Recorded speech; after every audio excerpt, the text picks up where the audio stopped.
نايف أكرد قلب الدفاع الدولي المغربي بلمسة وتمريرات لعناصر ريال سوسيداد.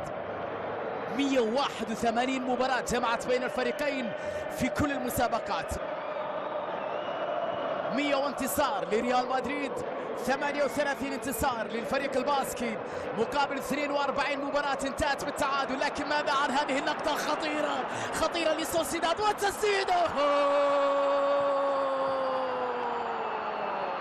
بارينشيا يفعلها يا إلهي. سوسيداد يسجل هدف أول في قلب برنابيو، خطأ من دفاع ريال مدريد ومساحة كبيرة وانطلاقة جميلة. بورنشيا يبدأ المعركة بشكل رائع جدا للفريق الباسكي. شوف اللقطة كان فيها أفوى من الدفاع المدريدي وانطلاقة رائعة لأندر بين القدمين، سجل هدفا رائعا بانطلاقة مثيرة. يتقدم الفريق الباسكي، نشوف يلعب بتوازن أكثر، بتنظيم أعلى وبدرجة تركيز بعد الحصول على الثقة اللي يحتاجها بعد أن سجل هدف التقدم في أحداث هذه المباراة. لذلك نشوف انتشار جيد، لذلك نشوف فريق منظم بشكل أكبر في الوقت اللي فيه لا زال ريال مدريد يجد بعض المعاناة في بناء الهجمة. تعود الكرة إلى ريميرو إخراج كرة أريتس، البديل أريتس، لمسة أمامية كعب لكنها بعيدة، تحولت إلى رمية جانبية. لوكاس فاسكيز، راول أسينسيو دافي، فترة غياب طويلة بسبب الإصابة لألابا، لاعب الارتكاز شواميني، ثم الحل دائما بيلينغهام كامافينجا بدون إقناع. اسمح لي القول، ريال مدريد في الدقائق الماضية على مستوى الهجوم كثير من المرات الريال فضل العودة إلى الوراء. الجمهور يحب كرة إلى الأمام وهجمات مستمرة وضغط عالي. الريال في أوقات عديدة كان يضطر لإعادة الكرة إلى الوراء بحثا عن حلول. لمسة تصل بعد ذلك فينيسيوس، تمريرة أمامية جميلة خطيرة لإندريك، وإندريك حطها.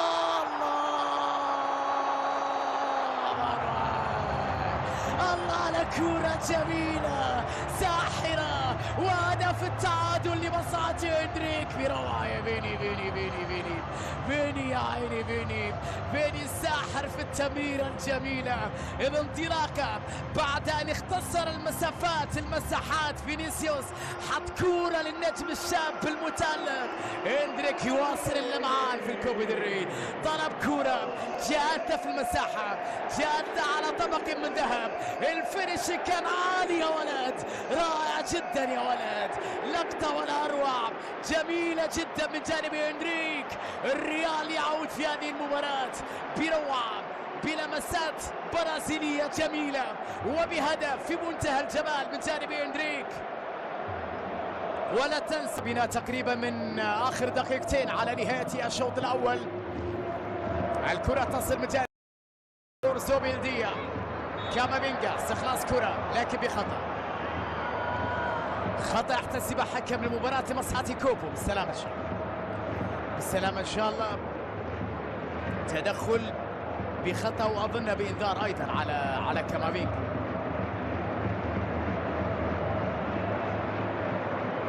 الحكم اكتفى باحتساب الخطأ، لم يخرج البطاقة الصفراء. ونحن ننتظر الدقيقة الأخيرة المتبقية على نهاية الشوط الأول في البرنابيو.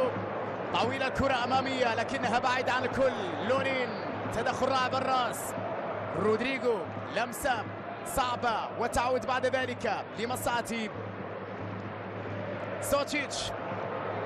مونيوس عين يحاول في هذه اللقطة مرة أخرى لمصلحة سوسيداد. لم نشاهد الكثير من اويارزابال اللي كان في شك حتى مشاركته في هذه المباراة بداعي الإصابة. تعود الكرة مرة أخرى لمصلحة زوبيميندي، لمسة للوراء، مجموعة من التمريرات ونحن في الدقيقة الأخيرة على نهاية الشوط الأول. لكل متابعينا عبر قنوات الساسيب بالتأكيد أن بهذه الوضعية بهذه النتيجة ريال مدريد سيكون طرف أول في النهائي الكبير يوم 26 من ابريل القادم بحول الله تعالى، في انتظار بطاقة النهائي الثانية اللي تحسم غدا في البوليتانو بين اتلتيكو والبارسا. مرة أخرى لمصلحة سوسيداد، الجهة اليسرى لبارنشيا، صعبة التمريرة طالت عليه، تحولت بعد ذلك إلى رمية جانبية لريال مدريد. 3 دقائق يضيفها حكم المباراة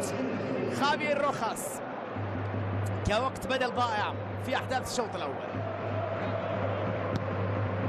اسينسيو كرة طويلة بجانب راؤول،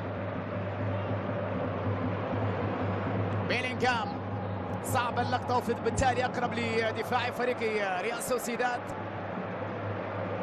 ريميرو مجموعة من التمريرات، فريق الباسكي معنوياته جيدة قبل هذه المباراة بعد الفوز على بلد الوليد في الليغا في الجولة الماضية، وإن كان ترتيب 10 فريق بإمكانيات جيدة يستحق أكثر من ذلك. المرة الثانية على التوالي في نصف نهائي الكوبا ديل ري في البرنابيو، عرضية خطيرة لكنها مرت بين الجميع. على لقطة كانت قريبة لسوسيداد. نام ريال مدريد شوية، حصل ريال سوسيداد على لقطة أخرى لم تستغل من زملائي ويارزابال.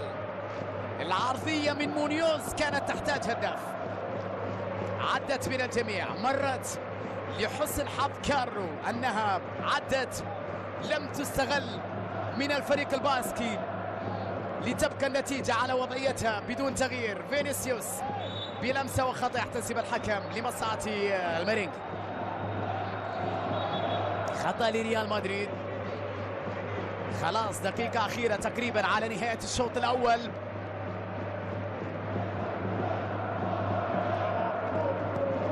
ودائما ما تكون أجواء ممتعة كبيرة في البرنابيو. محاولة مرور من جانب بارنشيا، ضاعت لقطته. اندريك بالعودة إلى الوراء عند لونين، يبعدها لونين طويلة أمامية. بيلينغهام مسحها براسه، لمسة باتجاه لوكاس، يكسب كرة لوكاس فاسكيز. بيلينغهام هذه خطيرة، لمسة بينية ولكنها أقرب الحارس. رائعة اللقطة الماضية، لم تكتمل بعد تدخل رائع من جانب ريميرو في الخروج من مرماه امام رودريغو. تدخل والجميع ينتظر ما اذا كان كارلو سيعطي دقائق اكثر لاندريك واللي يفكر في ورقة كيليان. شوط ثاني هل يحتاجها؟ طالما النتيجة بهذه الوضعية الريال يتأهل، لكن النتيجة غير مطمئنة، يحب يأمن موقفه نتيجته ويضمن تأهله إلى المباراة النهائية. كرة أمامية، لمسة في وسط الميدان، تدرج كروي رائع من جانب عناصر ريال سوسيداد. لوكا سوتشيتش اللاعب الكرواتي بعودة في الجهة اليمنى. تأخرت الهجمة والفرصة لا زالت قائمة. سوسيداد في آخر لقطة، في آخر كرة، في آخر فرصة في الشوط الأول.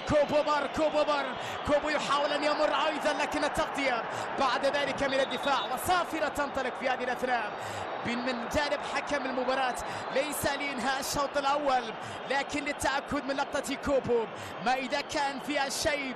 هذه الكرة على كامافينجا أم لا أمام حكم المباراة اللي كان زاوية الرؤية واضحة جدا أمامه وأعطاه استمرارية لعب. حكم الفار قال لحظة انتظر، عليك أن تتأكد، عليك أن تشاهدها بنفسك. فينيسيوس وضع يد على كوبو، هل كان فيها إعاقة ركلة جزاء أم لا؟ هذه اللقطة اللي كانت آخر أحداث شوط المباراة الأول لا شيء فيها على ما يبدو، لذلك